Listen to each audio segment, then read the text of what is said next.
And so, let's see what else. I have some notes here I'm reading off of. So then they had the Jericho-Michael promo again, with the same thing. And then Jericho actually came out of that promo and gave an address to the Michaels issue. And this is where he really started a big heel turn. They were already giving him a slight heel turn ever since he won his Intercontinental Championship.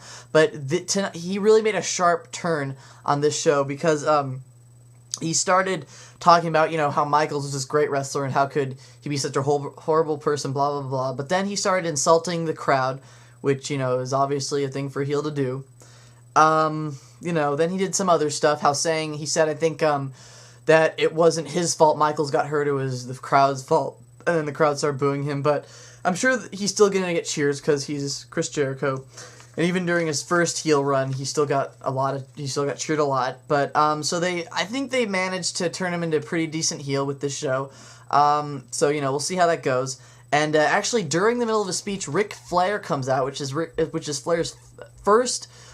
His first return since his farewell party. So that was pretty cool seeing Ric Flair again. Then he said to Jericho, I think, I'm gonna beat your ass in the parking lot. I may not be able to wrestle in a ring, but I can still beat your ass. So he told him to come out to the parking lot, and so they go backstage. Cameras follow them. Flair leaves to go to the did I say backyard? I meant parking lot, maybe. To go to the parking lot, and then Jericho opens those doors, and then he makes a face oh, and then Triple H comes out and they stare each other down. Then Triple H says he's been looking for an excuse to beat up Chris Jericho ever since he came back or something. I think this was really just a way to get Triple H in the main event tonight. And Chris Jericho too, which turned out to be a good thing. I'll talk about that a little later. So after Vince McMahon throws Ric Flair out of the building, he makes a match between Triple H and Chris Jericho. After that, we have this really dumb, inane match between Cody Rhodes and Hardcore Holly versus Crime Time. And the reason it was dumb is because it lasts about 5 seconds. Cody Rhodes and Hardcore Holly win via roll-up. I think it was Hardcore Holly who rolled up JTG and then won in 5 seconds. And that was because Ted DiBiase, I think, TD or whatever the hell his name is, the son of one of those wrestlers, I really don't know who, he comes out and distracts Crime Time, and, I think this is trying to kind of, ignite still the whole feud or something between Cody Rhodes and Hardcore Holly, how Ted DiBiase says at Night of Champions he's going to win their championships, but it's really a dumb thing. It didn't make any sense, and it was really just maybe they're just filling some time up. I really don't know. But, so that's that match. And then after that was a fairly good match between Mr. Kennedy and Mickie James versus Paul Burchill and his sister, Katie Lee, his sister, right? So they're still trying to do this whole feud. So Kennedy is definitely a face now, as we know. If he's teaming up with Mickie James, there is no way in hell he's a heel anymore, which I like. Kennedy's a good wrestler. He deserves to be loved by the fans, and he finally is. And Mickie James is fine, too.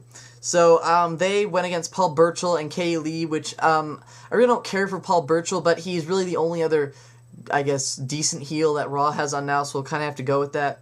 And so, it was actually a pretty good match. Kennedy came out, got some good moves against Paul Burchill, then, Mickie James came out, got some good stuff against Katie Lee.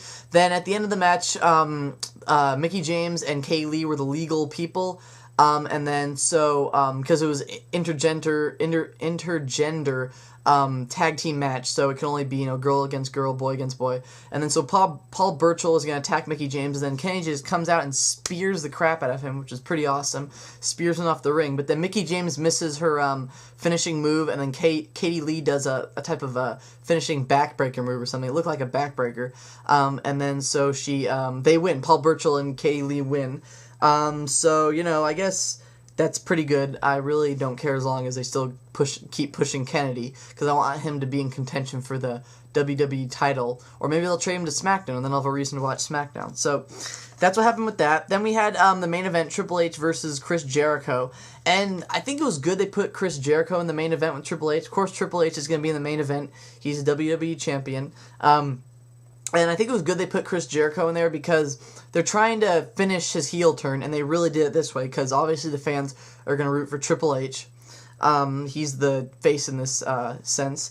So they put Chris Jericho in there, and it was a good match until The end. Then it just fell apart. Then what happened was Triple H wins via disqualification because out of nowhere, Lance Cade comes and just intervenes and starts attacking Triple H, which, you know, I don't mind that Triple H won by disqualification because I kind of saw it coming, but I thought it might be, you know, John Cena who comes out, and he did come out actually, but he was actually trying to save Triple H.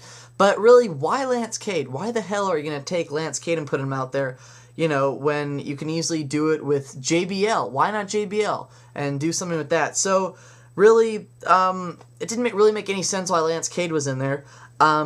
But, you know, then they had a little bit of an onslaught where Lance Cade and Jericho started beating up John Cena and Triple H. And so the episode ended with Triple H and John Cena lying on the ground, and JR commented on, you know, who thought at the end of this night that the WWE champion, #1 contender, would be on the, you know, lying on the ground together. So basically, that is all of Monday Night Raw for June 16, 2008. I know this was kind of a long vlog, but I think I pretty much covered everything.